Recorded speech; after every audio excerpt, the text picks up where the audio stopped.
This is NTD Evening News. Live from our global headquarters in New York City, here's Tiffany Meyer.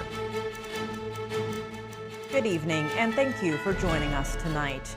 Turning now to the conflicts in the Middle East, the U.S. confirmed today that it sent a letter to Israel threatening to withhold military assistance if Israel doesn't allow more humanitarian aid into Gaza.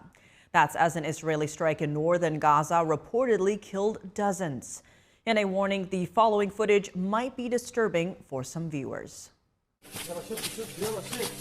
Emergency personnel retrieved the bodies of Palestinians in Jabalia in the north of the Gaza Strip. Palestinian health officials said Israeli strikes killed at least 50 people across Gaza on Tuesday.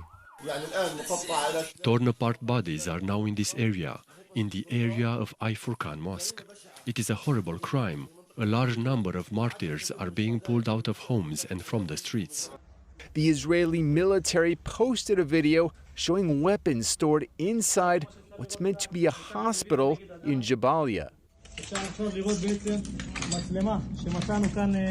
Here you can actually see a camera that we found in this location. You can see the weapons they had here inside the compound. Right here in these rooms we're in right now, you can see them aiming their weapons.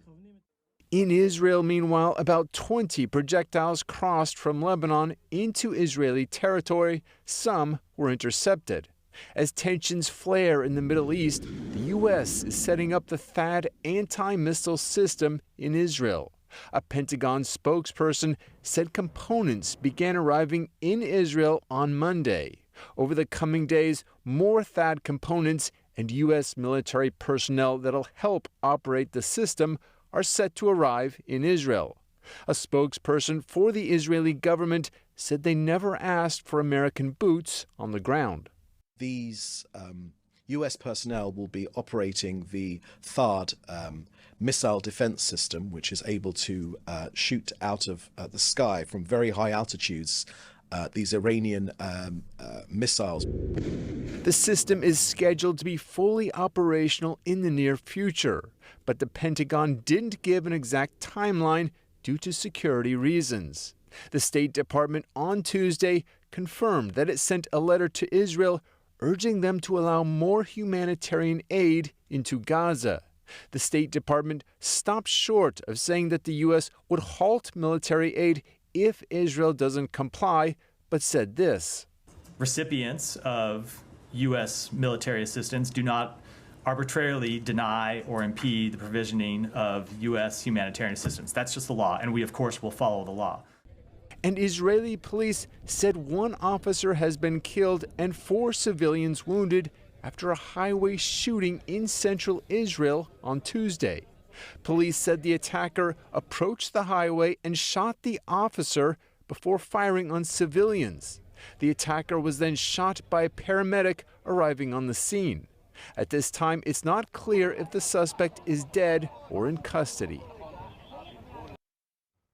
North Korea resorts to symbolism in its long-running feud with its southern neighbor. It blew up a section of unused roads that once linked it with the South today.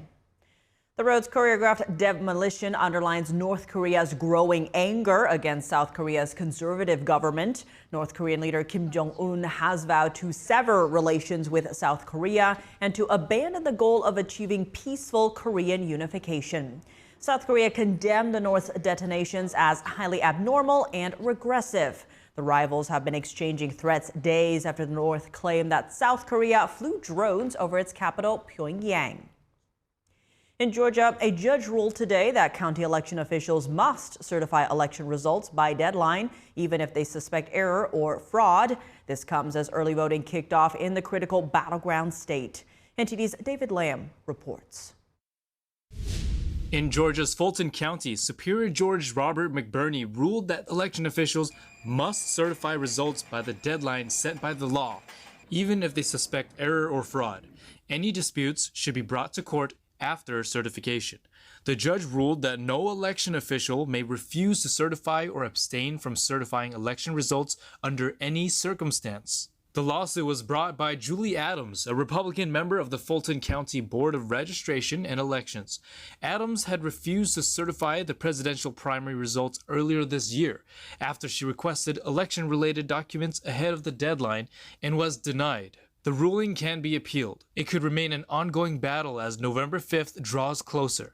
This comes as the critical swing state began early in-person voting today. At 10:29 a.m. this morning, we already had 71,054 people vote early today.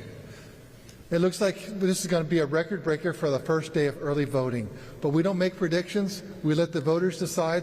But it looks like we're going to have strong early voting today. It was easy. We walked in. It took less than 5 minutes. Everyone was, smiling and in a good mood, in and out. So it was easy. 5 minutes in and out. Everything was peaceful and streamlined. North Carolina, another swing state, will begin early voting on Thursday. David Lamb, NTD News. And we'll take a closer look at what the Georgia ruling means with Hans von Spakovsky, Senior Legal Fellow and Manager of the Election Law Reform Initiative at the Heritage Foundation. That's coming up in the second half of the show, so stay with us. Former President Trump stumps in Georgia as the key swing state is shattering its early voting turnout record. Trump's also touting his tariff policies and vowing to take on China. NTD's Iris Tao has more from Atlanta. At 7:30 p.m. Eastern Time tonight, former President Trump will take the stage right behind us here in Atlanta, Georgia, for a speech on the economy. It comes as Trump is again laying out and defending his trade policies in an interview with the Chicago Economic Club. Trump touting his tariff policies and vowing to prevent China from damaging the U.S. auto industry. I put tariffs on China, but I put 27.5%. Otherwise, we'd be flooded with Chinese cars. And all of our factories would close. We'd have no jobs at all in the auto industry. But while Trump says his policies will bring companies back to the U.S. without raising costs for consumers, the Harris's campaign is calling Trump's positions unpopular and damaging. In a statement, the Harris campaign says Trump's proposal to raise the national sales tax will raise costs for families by thousands of dollars per year. Meanwhile, polls are showing the two candidates in a dead heat, and voters are excited here in this key swing state. As the first day of early voting kicked off here in Georgia on Tuesday, a top election official here in Georgia says by 4 p.m. more than 250,000 people have cast their vote, shattering the state's early voting turnout record on the first day. Trump on Truth Social is calling on voters here to get out and vote, saying, quote, if you have a ballot, return it immediately, and if not, go vote at the polls right now. Trump's also taping a Fox News town hall here in Georgia, which will air tomorrow at 11 a.m. Eastern Time. Reporting from Atlanta, Georgia, Iris Tao, NTD News. The Harris campaign has a full schedule this week in multiple battleground states. Governor Tim Walz announces new proposals from the ticket to benefit rural America. NTD's Jason Blair has an update from Pittsburgh, Pennsylvania, where Walz will be speaking later tonight. Vice President Harris's running mate, Governor Tim Walz, announced new plans from the team for America's rural areas. First, Walz says they want to recruit an additional 10,000 rural healthcare professionals to enhance access to affordable, high-quality healthcare in rural areas. And they want to build 3,000 more independent pharmacies, as well as make efforts to keep current ones open. And they want to support the sandwich generation, which is usually people in their 30s to 50s who are simultaneously taking care of their aging parents as well as their own children. And they also want to reduce the cost of childcare. They want to make sure farmland isn't taken over by big corporate buyers. Then they want to support family farmers and, quote, help ensure future generations of American farmers can thrive by helping beginning farmers get more access to credit and connecting them with all sorts of training and technical assistance. Then Tuesday, Governor Tim Walz had multiple radio interviews scheduled in rural areas in battleground states that he joined remotely. And the Harris camp also released a new radio ad targeting rural voters in battleground states. Vice President Harris appeared on a live radio show in Detroit on Tuesday, and Wednesday she'll sit down for a highly anticipated Fox News interview, which is scheduled to air Wednesday night at 6 p.m. Reporting in Pittsburgh, Pennsylvania, Jason Blair, NTD News. President Biden is also in Pennsylvania tonight campaigning for the Democratic ticket. For more on this, NTD's Washington correspondent Jack Bradley is at the White House with details. President Biden headlines the Democratic Party's Get Out the Vote dinner. It's in Philadelphia's Sheet Metal Workers Union's banquet hall. It's to help fundraise for the Democratic ticket as we lean into the November election, now just 3 weeks away. But as we look toward Election Day, we know that Pennsylvania is going to be critical. It has 19 electoral college votes, more than any other swing state, and Pennsylvania voters can take part in the early in-person voting. These are mail-in ballots that are returned in person ahead of the November 5th election day and counted as absentee ballots. Both former President Donald Trump and Vice President Kamala Harris are holding multiple campaign events in Pennsylvania ahead of the election, and they're not slowing down as they know it's key to winning this election. As far as President Biden, he would be in Angola right now had it not been for Hurricane Milton. The White House said it's working to reschedule Biden's trip to Angola. His trip to Germany is not yet confirmed, which he also had to reschedule. On Sunday, he allocated over $500 million in funding to rebuild Florida's electric grid. He plans to visit South America and Africa in his final weeks in office, which would be his first time in Africa and parts of South America as president. His one and only visit to South America as president was a 2023 trip to Mexico. Most of his trips as president had been to Europe, the Middle East, and East Asia. His trips abroad have been necessitated by events that happened while he was president, including the war in Gaza. Next month after the election, Biden is also expected to visit Peru for the APEC conference and then Brazil for the G20. When Biden came to office, he said he'd work to counter the Chinese Communist Party. And this was evident in that he left most of the Trump-era tariffs on China, including introducing new tariffs on the Chinese Communist Party, especially on electric vehicles. As far as visiting the Chinese leader Xi Jinping, he has never made a trip to China as president, and he doesn't plan to. But the two leaders may meet on the sidelines of the APEC summit or the G20, and they're scheduled to have a phone call in the coming weeks, according to the White House. Reporting from the White House, Jack Bradley, NTD News. Southeast communities are actively working to recover from the devastating impacts of Hurricanes Milton and Helene. The storms brought severe flooding that destroyed homes and left streets in ruins. Efforts are now underway to help residents rebuild and restore their lives. NTD's Christina Corona tells us more. Florida Governor Ron DeSantis praised recovery efforts following Hurricane Milton Tuesday, noting that over 4 million customers had their electricity restored within a week of the Category 3 storm, a record pace for such major storms. He also assured residents that fuel remains available. We have now dispensed, just from the state, over 2.5 million gallons of gas free to the people of Florida. So we've done regular gas, we've done diesel. Some of that has been just backfilling stations who needed it and they weren't maybe able to get it from the port. But a lot of it has been our fuel sites that we've set up. He also said that 49 of the 50 school districts that had experienced closures last week have reopened Tuesday. DeSantis said that through the Florida Disaster Fund, they've been able to streamline processes, allowing them to quickly deliver assistance to those in need. So I'm proud today to say through the Disaster Fund, I am here in Pasco County to award $500,000 to support nonprofit organizations that operate in Florida and provide free muck and gut services, free debris removal, free tarping, free temporary home fixes, and other volunteer services to those whose homes have been damaged or destroyed by any of these hurricanes. In North Carolina, Governor Roy Cooper spoke alongside FEMA officials Tuesday to provide an update on his state's recovery from Hurricane Helene. The devastation that I've witnessed is hard to describe. Homes and businesses flooded and destroyed, roads and bridges completely washed away.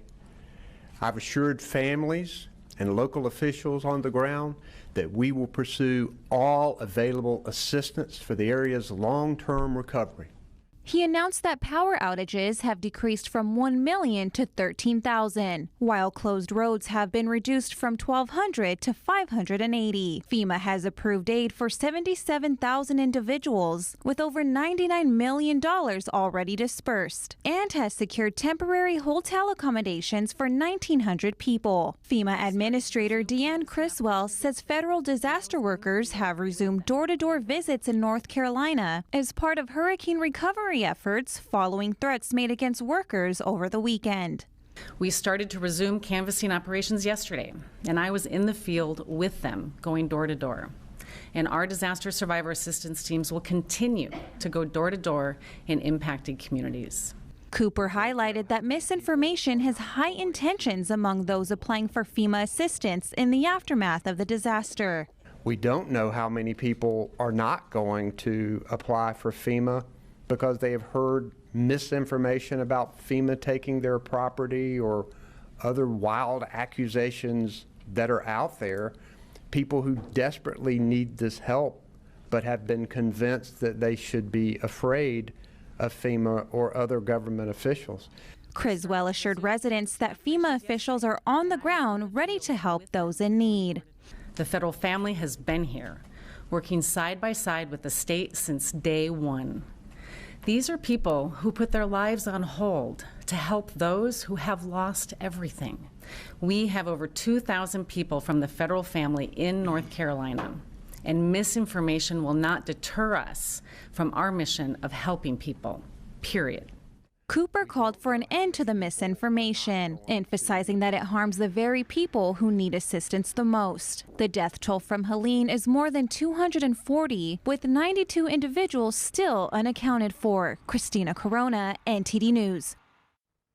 Property losses are adding up in the wake of Hurricanes Helene and Milton. Several analysts put the number of insured losses in the tens of billions of dollars. Increasingly frequent severe weather events may serve as a policy wake-up call, especially when it comes to flooding coverage.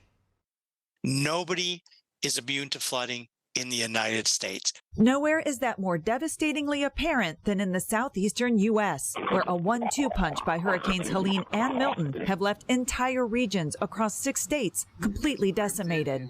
Unfortunately, most of the losses we are seeing from the tragedy of Hurricane Helene are not insured. Those uninsured Helene-related losses could reach $30 billion, according to one assessment by CoreLogic. In the mountains of western North Carolina, where entire towns were washed away by historically high flooding, many residents did not carry flood insurance. If they don't live in a coastal area, they figure they're safe. Mark Friedlander of the Insurance Information Institute says Helene's catastrophic aftermath serves as a reminder for everyone to review their homeowner's policy. No matter where you live in the country, you need to own your risk, meaning you need to understand the potential hazards you might face in your community, such as regions with higher wildfire risk or frequent tornado activity. But Friedlander also points out your standard property insurance policy does not cover flood. That's why you need to have separate coverage. And that's true nationally. And that's true because if it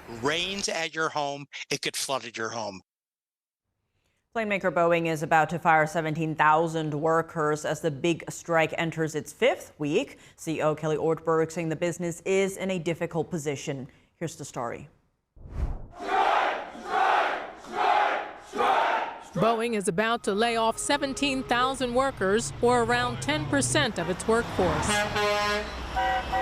It will delay deliveries, end certain programs, and endure losses, largely due to the 33,000 striking employees.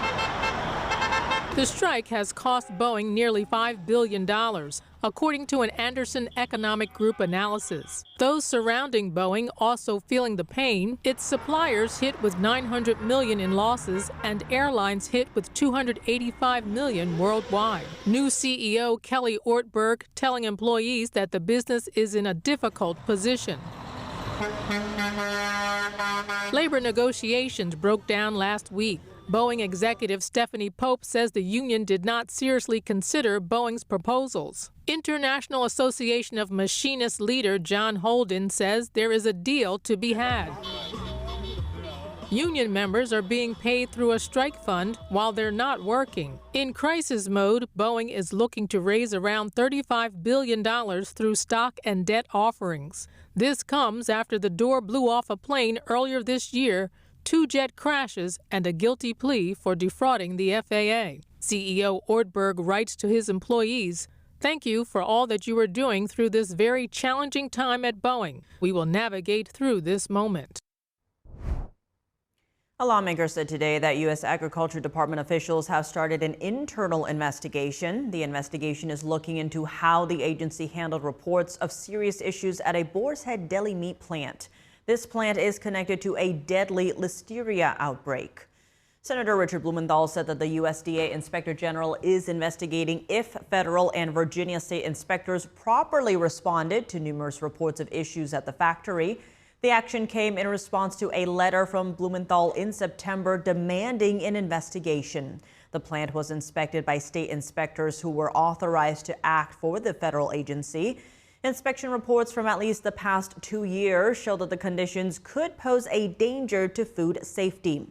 At least 10 people have died and nearly 50 were hospitalized in 19 states since May after eating Boar's Head products contaminated with Listeria. Joining us now to discuss the ruling in Georgia and the start of early voting in that state is Hans von Spakovsky. He's a senior legal fellow at the Heritage Foundation and manager of Heritage Election Law Reform Initiative. Hans, thank you so much for joining us. Great to see you again. Now, early in-person voting kicked off today in the Peach State, and Georgia Secretary of State Brad Raffensperger said he expects a record-breaking turnout. 234,000 Georgians have cast their ballots as of 3:30 p.m. How do you read that enthusiasm, especially given how crucial Georgia is in this year's election? Well, remember, the 2020 election, we had the highest turnout in decades. And frankly, I wouldn't be surprised if this presidential election even surpasses that. There's tremendous interest in the election. Early voting in other places has already started, like Virginia. And I think they've also seen very high turnout already in the election. So I'm not surprised by what Secretary Raffensperger is saying, that he expects record turnout. Now, new state laws after 2020 tightened rules around absentee ballots and the availability of drop boxes. Do you think that's a factor in what we're seeing here? Well, they changed the law on absentee ballots to require an ID. That is in no way going to keep anyone from voting. In fact, that was proven in the 2022 congressional races when that provision was already in place, and they had very high turnout once again. Drop boxes, will that make a difference? I don't think so. It's so easy for absentee ballots already to be turned in. The fact that there are drop boxes available, well, yeah, that might make it more convenient, but will it affect turnout? I don't think so. And Hans, today a Georgia judge ruled that local election officials must certify results by the state's deadline. That's 5 p.m. on Monday following the election, or the Tuesday if the date falls on a federal holiday, as it does this year. Now, the decision could still be challenged, but what impact could this ruling have on this year's election?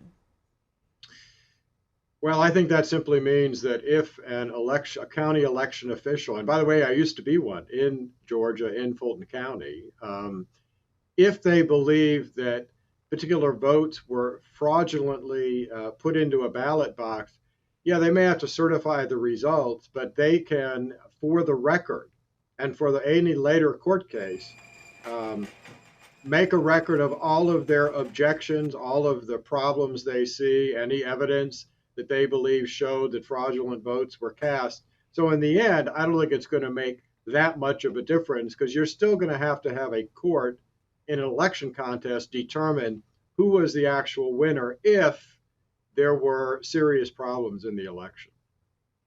When it comes to election law, how much has changed at the state level since 2020? There have been very big changes. The one good thing that came out of the 2020 election is that it made a lot of state legislators finally realize that there were vulnerabilities in the system that needed to be fixed. Georgia, for example, passed a very big, very good election reform package that made changes that I think improved the integrity of the election process. And many other states also did that too. We're now to the point where at least 2/3 of the states, for example, have something as basic as requiring an ID to vote, something that ought to be the case everywhere. Unfortunately, we still have states like New York and California that refuse to do that. Now, one of the changes in Georgia is counties are required to report results from the early and absentee ballot voting at 8 p.m. on election night, with Raffensperger, State Secretary, saying that's to provide speedy, fair, and transparent results. When it comes to the discussion around election integrity, do you see changes like this one helping to stamp out some of those concerns voters might have? Yeah, I do. Transparency is vitally important. And what Georgia is now doing about reporting results very quickly is something that Florida implemented a number of years ago. And Florida now has very good, very well-run elections. So these are the kind of changes that will help give people more confidence in the security of the election process and in the outcome. These are the kind of changes that other states also need to make. And expanding on that point, in your view, what is needed to ensure Americans feel secure that our elections are fair and free? Well, it's a whole series of things, everything from making sure you have clean voter rolls and you don't leave people on there who are deceased or have moved away, to requiring an ID to vote both in person by absentee balloting. The situation is not helped by the Justice Department under Kamala Harris and Joe Biden, which, as you probably know, just filed lawsuits against Virginia for doing what? Taking aliens who are illegally registered off their voter rolls. That is not something that will inspire confidence in the American people. And frankly, it's an abuse of the law enforcement powers of the Justice Department. Hans von Spakovsky from the Heritage Foundation, thank you so much for joining us. Thanks, Ray. Senator J.D. Vance is at a town hall tonight in the battleground state of Pennsylvania. Republicans are targeting a key voter bloc in the final stretches of the campaign. NTD's Washington correspondent Luis Martinez has more on this story. We're here at the Union League Liberty Hill in Philadelphia, where the organization Moms for America is hosting a town hall with Senator J.D. Vance, the vice presidential nominee for the Republican ticket. We spoke with Kimberly Fletcher, the president and CEO of Moms for America, and this is what she had to say about tonight's town hall. Because we want moms to know where this administration stands on the issues. I would have to say that I completely disagree that the Trump administration has not won the suburban women, because these suburban women are moms and they care about their kids. And if you talk about their kids and the issues that are mattering to them right now in protecting their kids, then you're going to win their vote. We also spoke with Stephanie Turner, one of the moms who flew in from Texas for tonight's town hall to share her testimony and experience with the fentanyl and border crisis and ask a very important question of Senator J.D. Vance. Yes, so I'm coming to share my story. In 2021, I lost my firstborn and only son, Tucker, to fentanyl poisoning. So my question is going to be just that to him. Like, how does his administration plan to cut the red tape and get down to business? Former President Donald Trump and Vice President Kamala Harris are in a statistical tie in the state of Pennsylvania. But in the women's vote, former President Donald Trump is trailing Vice President Kamala Harris by double digits. We spoke with women at the town hall in Philadelphia tonight, and this is what they had to say about the gender gap. The Democratic Party is not for women. She thinks women in sports with men is a good thing, and I don't feel as though that's going to be beneficial for my granddaughters in the future. Oh, no, I don't believe that. No, not at all. I think there's a lot of people that are not saying who they're going to vote for. Vice President Harris has not done a thing since she's been in office. She keeps saying she wants to turn the page. Well, if things are so great right now, why would you want to turn the page if you're in charge?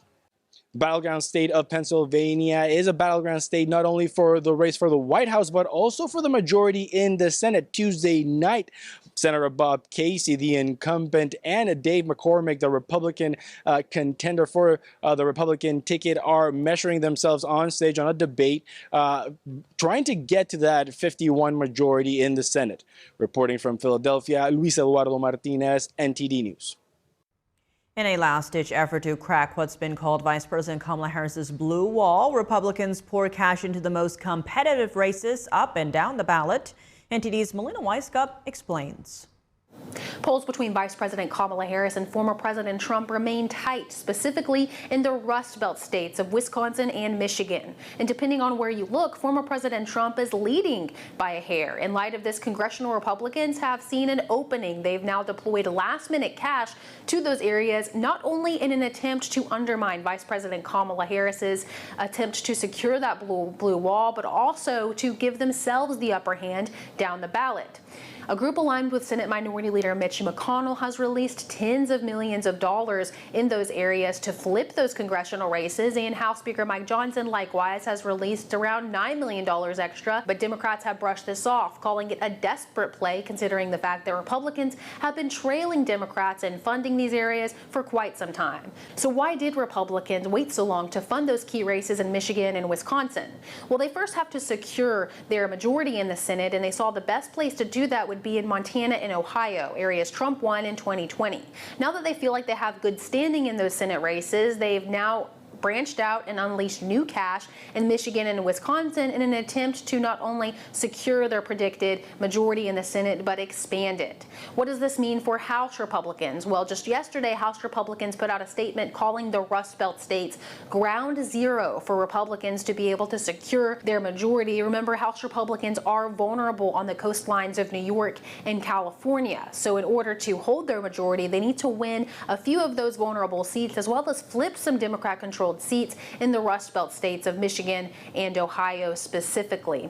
And that may be tough considering the fact that Biden won those districts in 2020. But if Trump's popularity has indeed gone up in those states, as the polls indicate, it could mean good news and trickle down the ballot for Republicans. Reporting from Washington, D.C., Melina Weiskup, NTD News. Voting straight ticket or split ticket when a voter votes for candidates from different political parties. As the clock ticks towards Election Day, are Americans sticking to one party up and down the ballot? NTD's Sam Wong spoke to folks in D.C. to find out. Who has your vote in this election? Trump. The economy, I think that Trump will do a better job. Harris, absolutely, because she's not Trump. Trump, always, yeah. I think he did a great job the first time, and I don't think that Biden-Harris did very well. Harris, all the way. There are so many things that she does that is in the good of the nation. Well, I don't like either one of them, but I'm going to have to vote for Trump because I'm a conservative and I just can't go along with the liberal. Well, I think Ms. Harris is going to have my vote. I just don't think that Mr. Trump has got anything to offer to this old Republican. For the first time ever, Trump. I don't like the way Kamala talks in circles, and I don't see that their administration has done anything for our country over the last 4 years. Harris. I have lived under Trump rule, and that is not the way I want to live my life again. I am voting on the Republican side for Donald J. Trump. The moral values of the other side does not coincide with what's biblically taught. Do you guys plan on voting on a straight ballot, or do you guys plan on voting across party line? I tend to be a straight ballot. I feel like the Democrat Party has more of my values in general. Straight ticket, because we need to support her when she's elected. I don't affiliate myself with a specific party, so I just want whoever's going to be best for our country and our children. I would vote cross-party, but it seems like most of the Democrats have gone so far extreme. I've been a lifelong Republican, but I feel like the Republican Party is not what it used to be. It's been ruined. So I will find a few who are still good Republicans and vote for them. Pretty much straight ballot. I go to a church that has conservative values, Bible-believing values. I would vote for Libertarian, but their candidate's probably not going to win anything, so I don't want to waste my vote on Libertarian. I don't think that voting party lines is going to help anybody, and particularly in this election. I am going with the conservative side, which is the Republican side. So the moral values such as two genders that are created by God. Welcome back. I'm Tiffany Meyer. Two giant pandas have arrived in our nation's capital, marking the much-awaited return of the beloved bears from China to Washington's National Zoo. Michael Yoshida reports. Panda-Mania is back in Washington, D.C. Two 3-year-old giant pandas completing their journey from southwest China to the American capital. Panda Pandas are one of China's most powerful tools in their projection of soft power. Tuesday's touchdown of the Panda Express marking a rare bright spot between the U.S. and China. Tensions over trade, technology, geopolitics, and more leading to fraught relations. China is the biggest threat confronting this country. And I will make sure that America, not China, wins the competition for the 21st century.